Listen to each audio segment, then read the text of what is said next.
আল্লাহর নবী পিপাসার্ত হয়ে এক ইহুদির বাড়িতে পানি পান করার জন্য গেল। তার সাথে ছিল আবু বকর সিদ্দিক রাদিয়াল্লাহু তাআলা আনহু।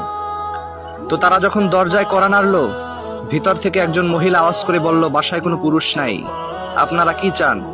তখন আবু বকর সিদ্দিক রাদিয়াল্লাহু তাআলা আনহু বলল, আমরা খুবই পিপাসার্থ, আমাদের পানির প্রয়োজন, আমরা একটু পানি পান করতে চাই। তখন ওই মহিলা বলতেছে, দুঃখিত, আমাদের ঘরে এখন পর্যন্ত কোনো খাবার দাওয়া নাই, পানি নাই। তখন আল্লাহ রাসূল সাল্লাল্লাহু আলাইহি ওয়াসাল্লাম বলতেছেন, প্রিয় বোন, আপনাদের ঘরের সামনে একটা বকরি রয়েছে, আপনি যদি চান আমরা ওর কাছ থেকে একটু দুধ দহন করে খেতে পারি। তখন ওই মহিলা বলতেছে, সব ঠিক আছে, কিন্তু এই বকরি তো খুবই অসুস্থ, এর তো দুধ নাই। তখন রাসূলুল্লাহ সাল্লাল্লাহু আলাইহি ওয়াসাল্লাম বলতেছে, প্রিয় বোন, আপনি যদি অনুমতি দেন এইখান থেকে আমি দুধ দহন করতে পারি। তখন ইহুদি বলতেছে, আচ্ছা ঠিক আছে, দেখেন আপনারা কিরকম পারেন। তখন রাসূলুল্লাহ সাল্লাল্লাহু আলাইহি ওয়াসাল্লাম বিসমিল্লাহ বলে বকরির পিঠের উপরে যখন হাত চড়িয়ে দিলেন, সাথে সাথে বকরি অঝরেই দুধ দিতে শুরু করলো এবং বাটির পর বাটি দুধ দিয়ে ভরে ফেললেন। সবাই মিলে পানাহার করলেন। ঘর থেকে ছোট একটা বাচ্চা এই ঘটনা দেখতেছিল, সাথে তার মাও দেখতেছিল এবং সবাই দিশে হারা হয়ে গেল। রাসূলুল্লাহ সাল্লাল্লাহু আলাইহি ওয়াসাল্লামের চেহারা দেখে পাগল হয়ে গেল এবং তারা যখন ঘর থেকে চলে গেল, তখন ওই ঘরের পুরুষ যিনি ঘরে চলে এসেছেন, তখন ওই নারী রাসূলুল্লাহ সাল্লাল্লাহু আলাইহি ওয়াসাল্লামের বর্ণনা দিয়ে তাকে গল্প শোনাইতেছে। ছোট বাচ্চাটা রাসূলুল্লাহ সাল্লাল্লাহু আলাইহি ওয়াসাল্লামের ঘটনা বলে বাবাকে গল্প শোনাইতেছে। এমন করে প্রতিদিন তারা গল্প শোনাইতো। তারা জানতো না যে এই লোক কে ছিল। তারা নিজেরা তাদের ভালোবাসার স্থান থেকে একটা নাম দিয়ে দিল, মুবারক। এই মুবারক নামটা তারা বলে বলে সবার কাছে গল্প বলতো।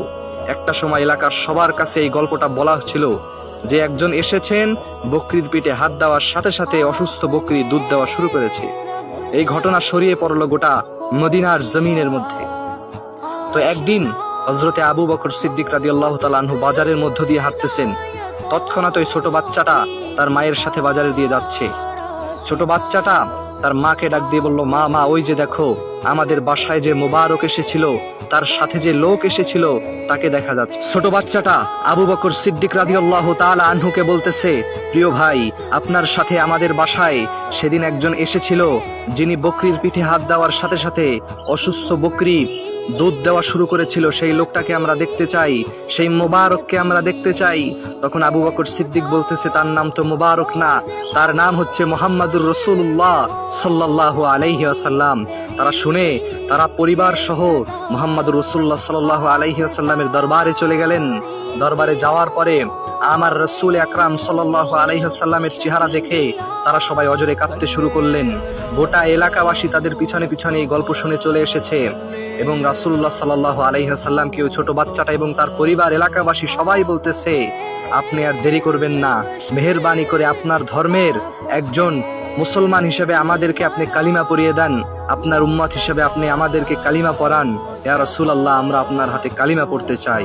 সুবহানাল্লাহি ওয়া বিহামদি। গোটা এলাকার মানুষগুলো সবাই রাসূল সাল্লাল্লাহু আলাইহি ওয়াসাল্লামের চেহারার মহব্বতে, তার কারিশমা দেখে সবাই মুসলমান হয়ে গিয়েছিল সেদিন।